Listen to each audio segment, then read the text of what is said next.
Okay, so today we've got Moritz with us. He's been training here since he was 4 years old, and we're going to have a look at his backhand.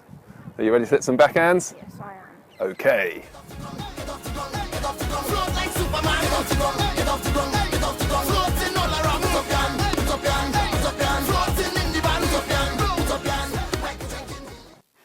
When it comes to swing technique, there are two key elements that are important to understand. The first is efficiency. Efficient swings are swings that allow the different parts of the body and associated muscles to move and create energy in the most efficient way. Here's Juan Martín del Potro hitting forehands. Notice the chain of energy that uses almost every part of the body, starting from the ground up, through the legs, into the torso, and finally through the shoulder, arm, hand, and racket. And that was just Delpo in a practice session, so you can imagine the energy that's created when these players hit at full intensity. So, efficient swings are swings that maximize the potential of all those body parts and their associated muscles, without overburdening any of them. Inefficient swings can leave some muscles unused whilst putting extra strain on others. This will limit the player from reaching their full potential with that shot, whilst in the long term can increase the risk of injury. Before we move on to the second key element, let's go ahead and put Moritz's backhand up against Novak Djokovic, who's widely accepted as having the most technically efficient double-handed backhand in the game today. The first thing we look for is a smooth and continuous backswing driven by a strong body turn. The position of the racket at the end of the backswing is crucial for the swing's efficiency, but this is where we see a lot of variation from player to player.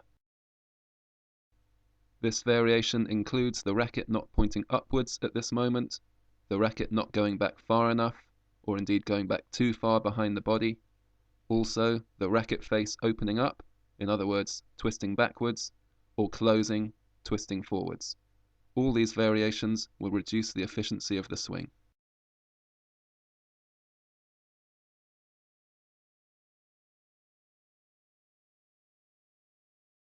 The setup phase is now complete.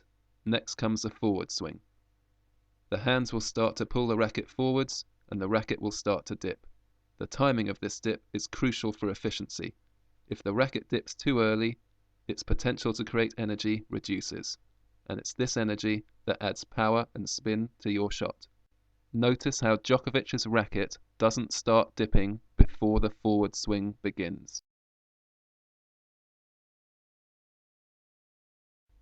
The racket dip completes and everything is ready for a powerful drive towards the ball.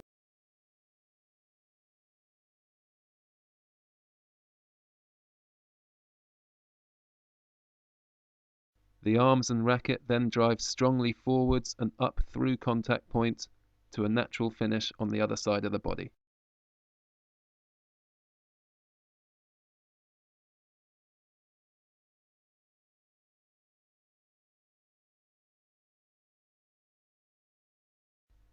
The good news for Moritz is that there are many similarities between his backhand and that of the great Novak Djokovic.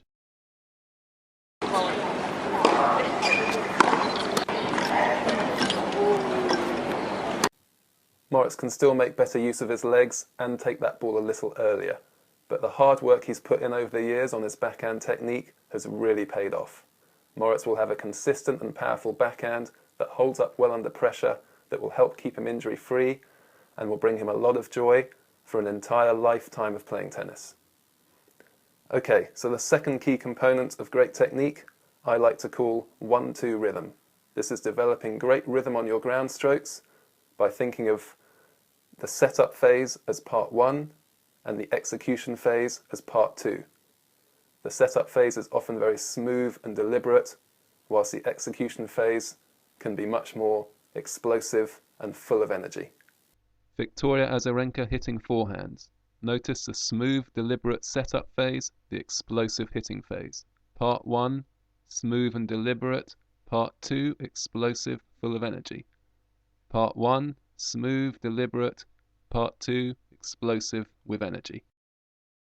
And Moritz's 1-2 rhythm on his backhand. 1-2. 1, 2.